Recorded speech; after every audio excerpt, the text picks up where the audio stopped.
Welcome to Mysterious Goings On. We're going to get right to the show after these messages.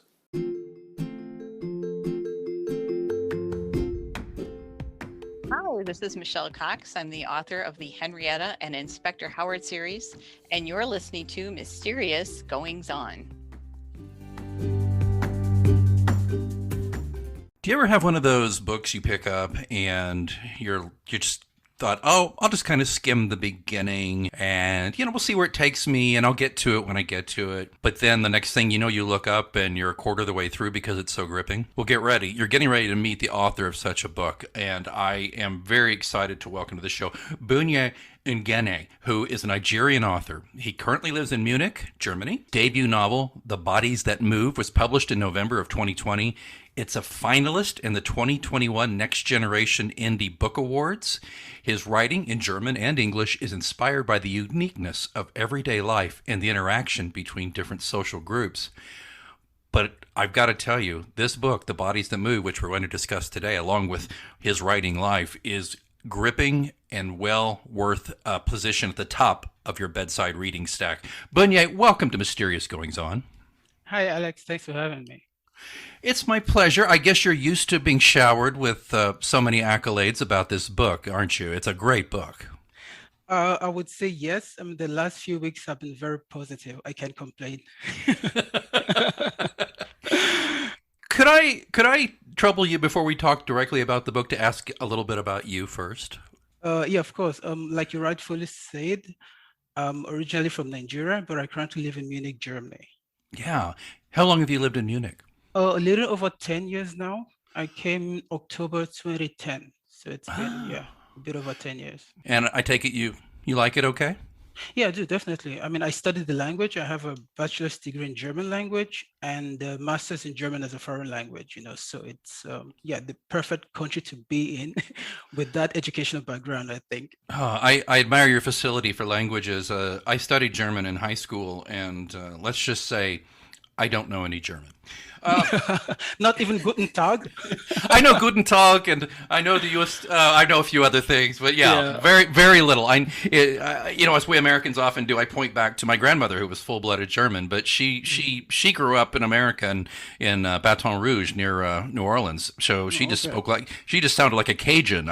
She never once said a word of German to me, so I just didn't know. Bunye, are you originally from Lagos, Nigeria? Yeah. Okay. I'm just curious how much geography and point of place has played a role in your writing. It's, as far as I understand it, I mean, I think to a lot of American listeners, it will seem rather exotic to go from Africa to Europe and flourish there. But not only to do that, but to be an accomplished writer. Tell me a little bit about how do those certain flavors have mixed together for you? I think it has a lot to do with the family I grew up in. I grew up in a family that really valued education. So my parents had 9 kids and we all studied. We all have a bachelor's degree at least, So for them, it was quite important that we all studied something. So I didn't really have a choice. I had to study something. But they were quite liberal when it came to the topics itself. They give us the freedom to choose whatever we wanted, as long as we studied something. So I think when you have that background, it sort of opens doors for you when it comes to mobility and going to other countries, I think.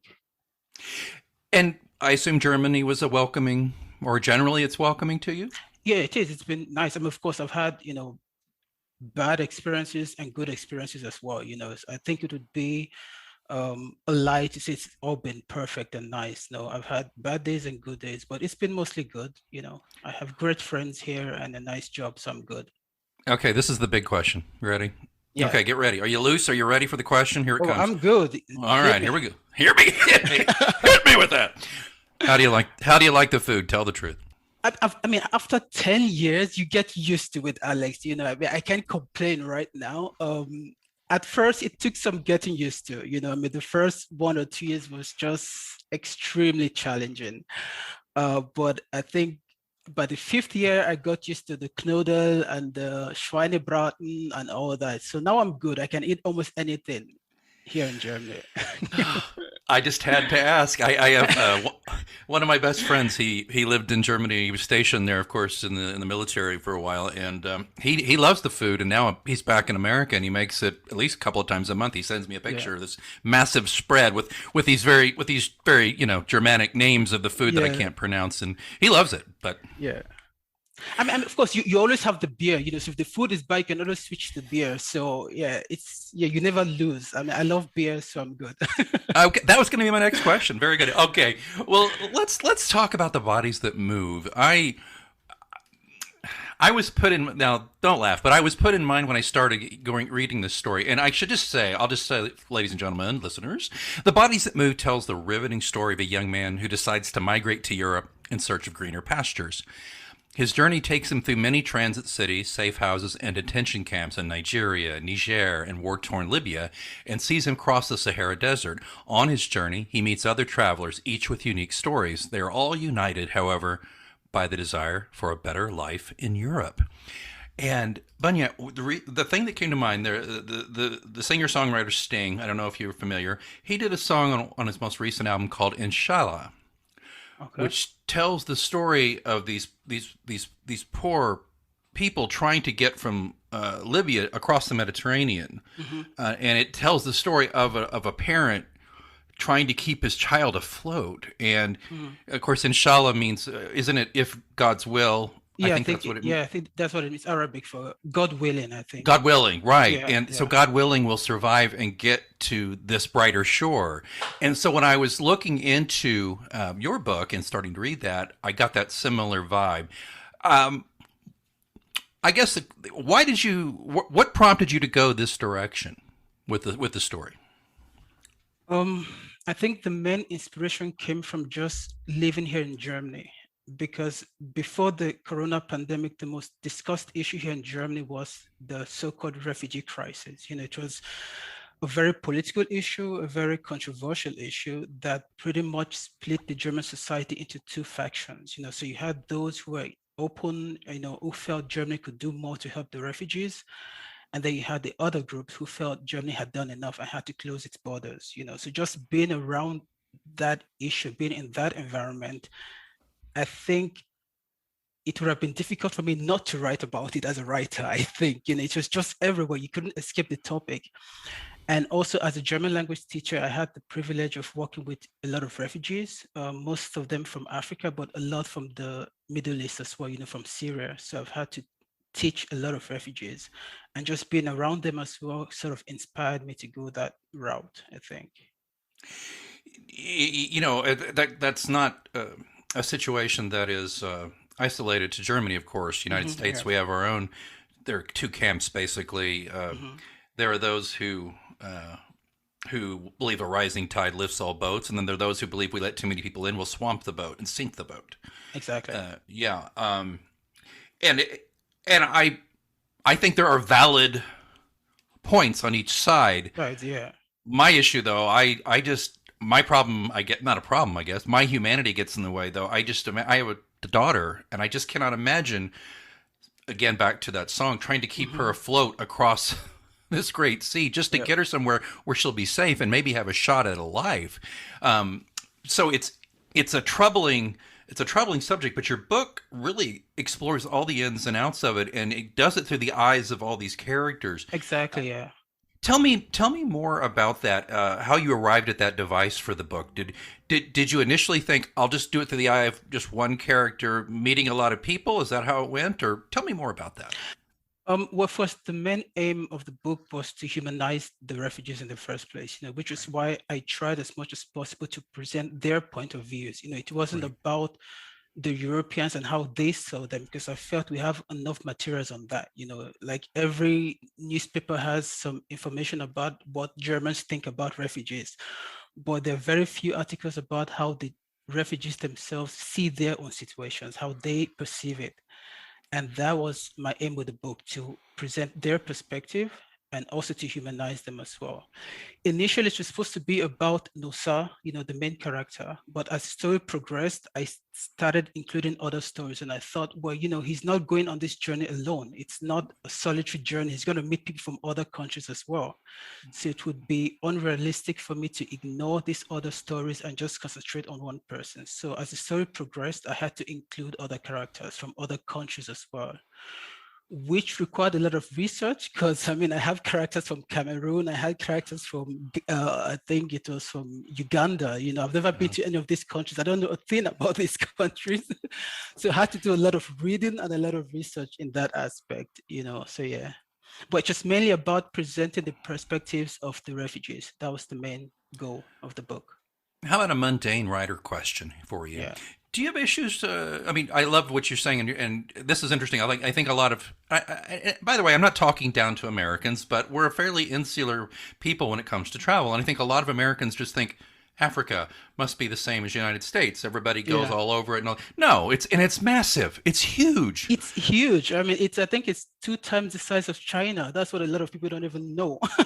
Right, because on the globes here in America, it's like a little thing. I'm like, no. And they're all somehow distorted. Really, the maps you guys have is the reality. I say this all the time. I said this to my daughter. I said, young lady, America's maps are the most arrogant maps you'll ever see in your life. They are. But if you get the map where the map of the world where you flatten out. Yeah, and then you see the right proportions. Yeah. Right. Yeah. Gosh, Africa's huge. So like I say, as a fellow writer, when you're having to do your research about, you said Cameroon. You talk Niger. A friend of mine used to be ambassador in Niger, and cool. He told me so. And I learned his sister is actually my friend, but I listened to him speak often, and she's told me many tales and stories. And when he was there, I think it still is today, a deeply impoverished country. Yeah, which is. In the stories, because people say, oh, he was an ambassador, but he was part of the diplomatic corps. He was not the fancy ambassador who the president appointed because he gave money. It was a legit, So when I hear you say, though, that you're doing the research about the different cultures, and I think that's the other thing, too, is to understand, and that your book offers, is that Africa is not monolithic. It's not, no. There's so many countries and so many cultures within the countries themselves. It's exactly. It's ridiculous. I'm going to make an assumption. You correct me. All right. There's more than one culture in Nigeria, is there not? Actually, there are over 300 cultures in Nigeria. And what a lot of people don't know is Nosa is a tribe in Nigeria called the Benis, from the Benin Kingdom. Nosa is Beni. I am not Beni, I am Igbo, which means I had to do some research into Nosa's culture as well. Remember the part where you went to the festival with the king? I had to do research on that because it's not my culture. I know I have kind of like a superficial understanding of what the Benin culture looks like. I know what the language sounds like if I hear it, but I'm not like steeped into it. I had to do some research. Why does the Oba dress the way he dressed? Why does he have a white handkerchief on his mouth when he speaks? I had to, go into all those things. Even though I'm a Nigerian born and bred, I still had to try to find out about those things, so yeah. Well, I think of Uganda. All I frankly know is Idi Amin, and he's been gone forever, right? Yeah, exactly. Yeah. I don't even know what's going on there. Or I know the name Goodluck Jonathan. I know some of these names of different politicians there, geopolitical players throughout Africa. But of course, Libya. Americans are a little more acquainted with Libya due to our turbulent history with Libya. My goodness, the theme song to the Marines, United States Marines, mentions the shores of Tripoli, for goodness sake. So really? Oh, sure, yeah. Oh, interesting. How imperial of us, yes. You said it, Alex. I didn't say it. So Bunye, I will just say this, and if Americans listening want to turn it off, fine. You're missing out if you do. America has a lot we can learn from the rest of the world, and I think that we should be open-hearted and humble and respectful, and that's what I'm very, very excited to speak with you. Anyway, so continuing on. What the question I was really getting around to after the cultural question, though, is okay. This is right in it. I asked a lot of male authors this, and I asked a lot of female authors this. Yeah. Writing from a female perspective, do you find it challenging? No, surprisingly, no.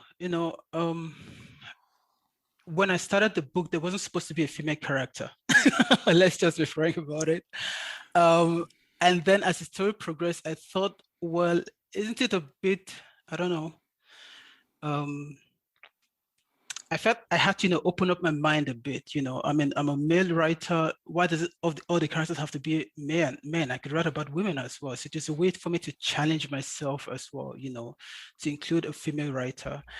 And it wasn't something I struggled with because I think irrespective of one's gender, the human experience is quite similar, especially when it comes to challenges and, pain. We all feel pain in similar ways, whether you're a man or, of course, yeah, the crimes committed against women are a bit more unique, let's just put it Yeah. that way, Yeah. for example, sexual assault. As a man, I don't really have to worry about it on a daily basis. Women have to.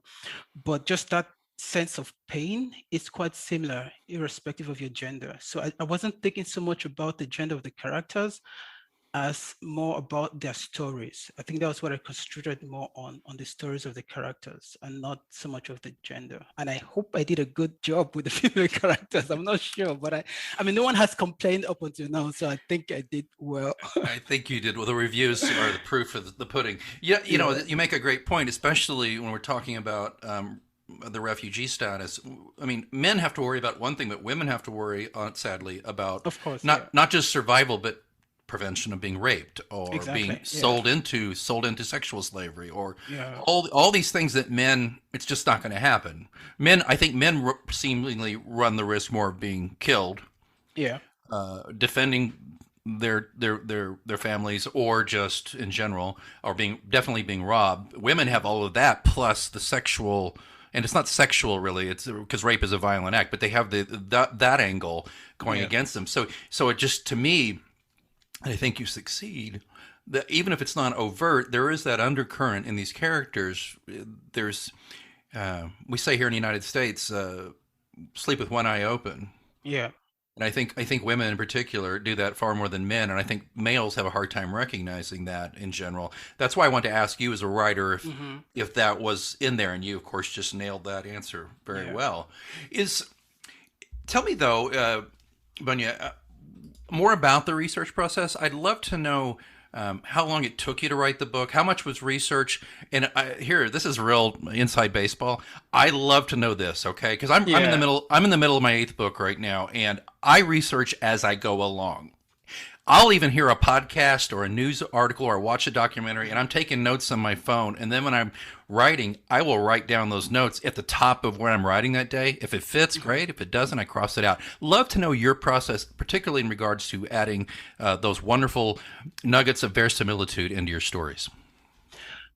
I think we have a lot in common, Alex. I also do the same. I research as I go along. I mean, there's certain aspects that I try to research on before I start writing, especially aspects that I consider to be very essential to the story. So I try to do those research before I start writing.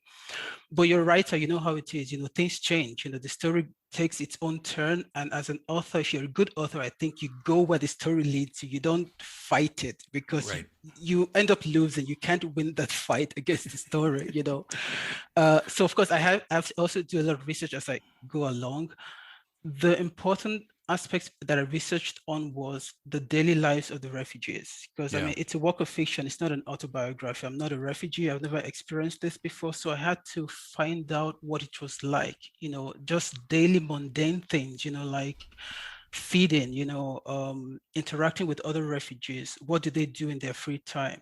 How do they sleep? How do they bathe? These are things that most of us don't even think about, on a daily basis. We just do them. But for these people, these are, special occasions. So that was something I did a lot of research on, just to understand how their lives looked like as Hmm. refugees. Another aspect was the smugglers. How do you smuggle hundreds of people, in some cases thousands of people, from one part of the world to the other without getting into an airplane? That was something I did research on. Just the whole logistics of it. So those are like two aspects that I did a lot of research on, and just like you said, I just did them as I went along. Anything surprise you? Did anything jump out? Were you writing along at one point in the book, and all of a sudden you learned something or found something, it came at you, and you went, Hmm. that, as you, to add on to what you just said, that Yeah. absolutely has to go in the book somehow, and found a way? Yeah, how modern the smugglers are. They use iPads and Oh, those things. So you have a list of refugees, and then once they've paid for the transportation, they send the information to other smugglers somewhere in Libya. So you have a Nigerian smuggler who has the email address of a Libyan smuggler, and they just send the list per email. And I just, for some reason, I didn't see that coming. I didn't think that was a possibility, but that's how they operated. And that was something that I just thought, oh, okay. I mean, it makes sense, but I never thought that it could be a possibility. And that was something that, it just really struck me. And I thought, well, I have to put that in somewhere, and you had one of the smugglers with an iPad, reading out the names of the refugees. So I thought I would put that in. yeah, that blows me away too, because it just doesn't fit the Yeah, stereotype. yeah, the narrative you have, yeah. Yeah, and there's that. Tell me a little bit about how you write. I know that's a little bit cliche for a writer to ask another Yeah. writer, but I want to know. Do you handwrite? Do you type? How many hours a day? What's your process? I'd love to know. Um, I'm a very emotional writer, which means I write whenever I feel like it, which isn't a good thing to say because I think as a writer, you're supposed to say, "Oh, I write 5 hours a day, 7 days a week, and I'm always writing." No, I'm not Right. always writing. I write whenever I feel like it, and I think that's my biggest challenge. Feeling just have this motivation to write because most days I know what I want to write. I have the ideas in my head. I have the notes, and then I sit in front of my laptop and nothing comes out. I'm just staring at the screen and it's staring back at me. So I'm a very depends on the day of the week. Usually I write for about 4 hours a day, 4 to 5 hours. Wow. Yeah, when I get to it, 4 to 5 hours a day. But then I'm a very slow writer. So in that 4 to 5 hours, we're talking about 1,500 words, Yeah. so yeah, it's not really much, but You know, yeah, I feel this. I've met a fellow traveler. Pardon the yeah, puns here, but I same. I used to write every day. My daily life doesn't allow it anymore. And although I think as I get older, it's just I have a harder time. I don't see how Stephen King does it. I read he writes what yeah. 2 to 4 hours a Exactly. day. Yeah, And that's I'm reading his book on writing, the this best. memo. Exactly. Yeah. And he has this, it's like a job every day. When you write 1,000 words a day, you get 80,000 words in 3 months.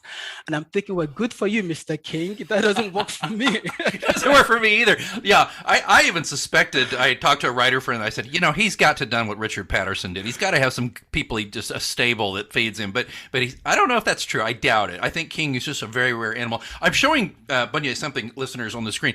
You see my phone here. You can't really read it, but I just want to show you. You can't really read it. This is a text I got from a listener.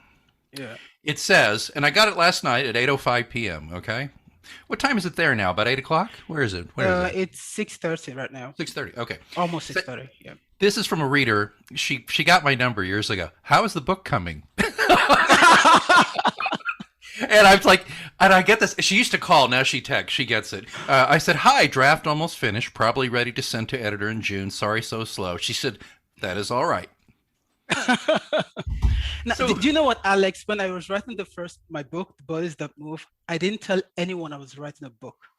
No one knew. My friends didn't know. My family didn't know because I didn't want to get texts like that asking me how to go. That's the worst question you can ask any writer. So I don't ask people that, and I don't want to get it. So but you know what? I take it as a compliment since she's loved. yeah, It's for my series. I do, Mister. yeah, of course. Yeah. You are very. Your work is very literary. Mine's very genre. So it's a compliment. But I got to admit, there were times during lockdown because I did not do well during lockdown in writing, where I would get those from her every couple of months or at a call, and I just have to explain to her the muse is not here. But what prompted me to start thinking about her though was what you said.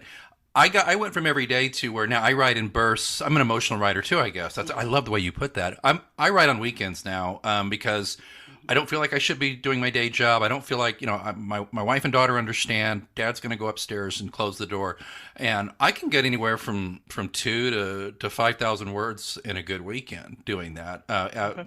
4 to 6 hours, but I just can't. I don't understand. I can't do every day. So I'm always curious to see how others do it. And you compose at the keyboard, right? You don't Yeah, use. yeah. No, I don't read. I have terrible handwriting. I can't even read my own handwriting, so I just type everything in. No, I can't. I should have been a doctor, as they say here, because my handwriting is so poor. Yeah, yeah. Have you ever tried to use the dictate function on Word? No, and I don't intend to. Tell me why. I don't think. Well, because for me, every sentence takes me about 5 to 10 minutes to construct. I'm someone who I have a sentence in my head and then I say it out loud. I talk to myself a lot when I write, and I tend to walk around, so I don't sit still and write. I Oh, don't interesting. know. I don't, it rarely happens. So I write better when I stand. So I have this idea of a sentence and then I say it out loud and I walk around a bit and then I come back to the laptop, then I type it in. And that's why it takes me so long to get 1,000 words. But you get your steps in, which is great. Your I health get my is. steps in, exactly, so I'm always active. I don't know. I think the whole dictator thing, it just isn't for me. I would struggle. I don't know. Well, but yeah, I'll tell you why I bring that up. I've never done it until I did it for a nonfiction book on podcasting. I did because that's easy. I just tell what I know. So I tried it a few chapters on my new novel, my new fiction, and I just tried it. And you know what? It's been kind of helpful to me just to kind of get stuff on paper. So what I do, I just kind of verbally vomit it all out. Pardon the graphic word there, but it's on the page. So I'll do that until I get those scenes written, so to speak. Then I go back and I spend the rest of my writing day just getting them shaped up to look Just like, yeah. you know. Okay.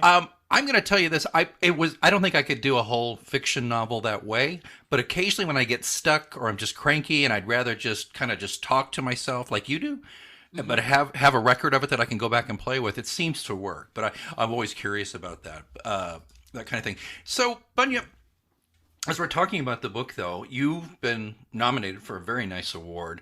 How do you feel about that? Did it surprise you? Were you jumping up and down? Did you tell anybody in your family you got nominated? Tell me about that. Not yet, because it hasn't officially been announced. The result is going to be out ending of this month, ending of May. So by next week, it should be on the website of the award committee. So I haven't told anyone yet. You're the first person I've told. I feel very special. You are special, Alex.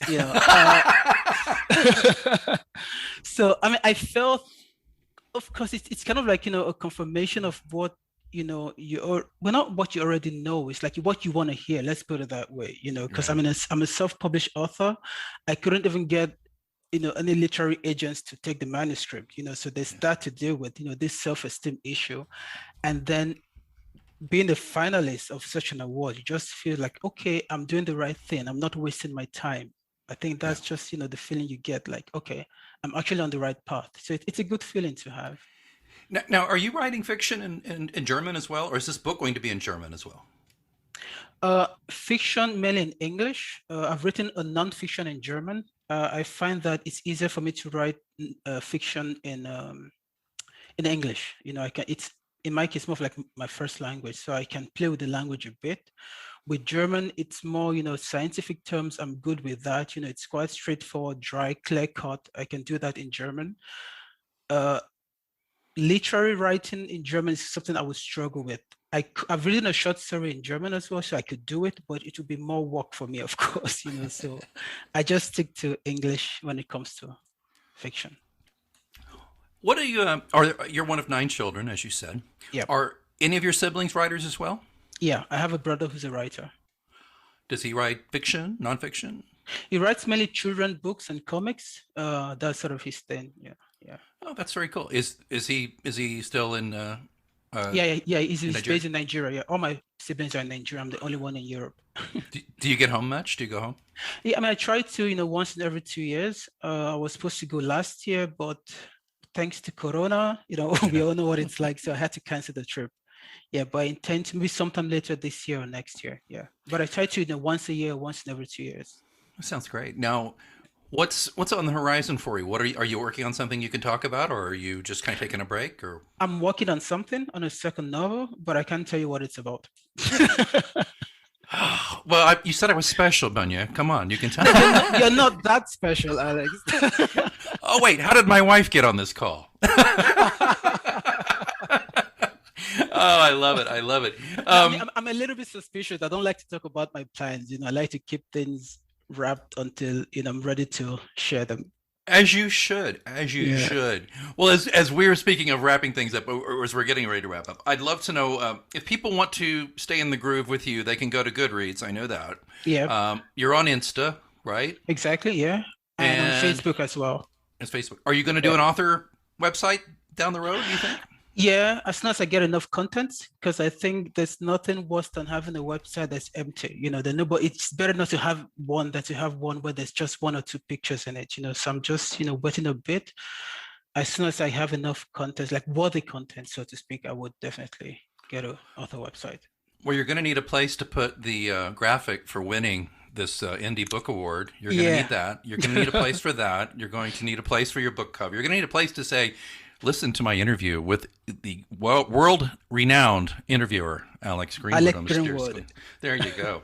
As we wrap it up, though, Bunye, any advice for fledgling writers out there? Any thoughts about that? Any encouragement?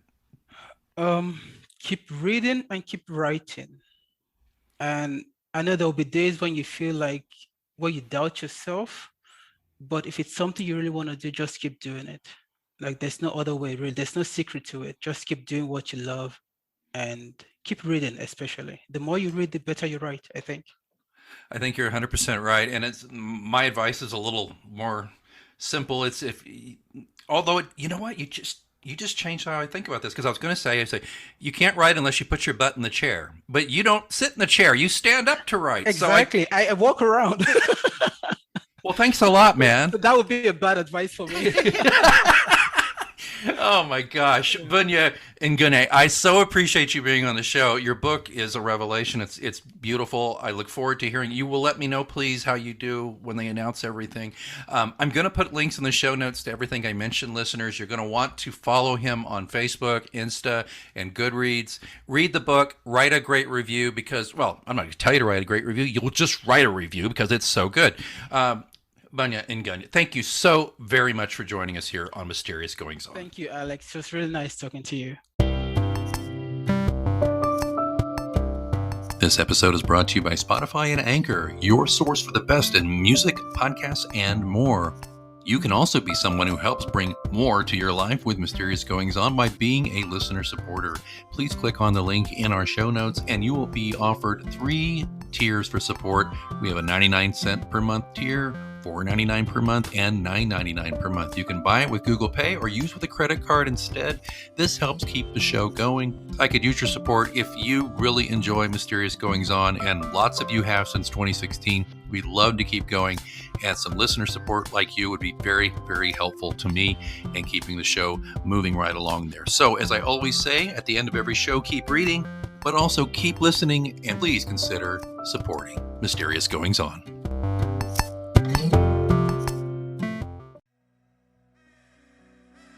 Thanks so much for listening to Mysterious Goings On. Don't forget we have a complete archive of all of our interviews, monologues, updates, live readings, dead readings. All of that stuff is available at mgopod.com. And of course, don't forget to subscribe to us so you never miss an episode. We're on Apple Podcasts, Spotify, all the usual suspects. Please join us there. Again, don't forget, mgopod.com also has links where to find me on social media and how to get in touch in case you want to be a guest here on the show. Well, I think it's time that I move on for this week, but until next time, keep reading.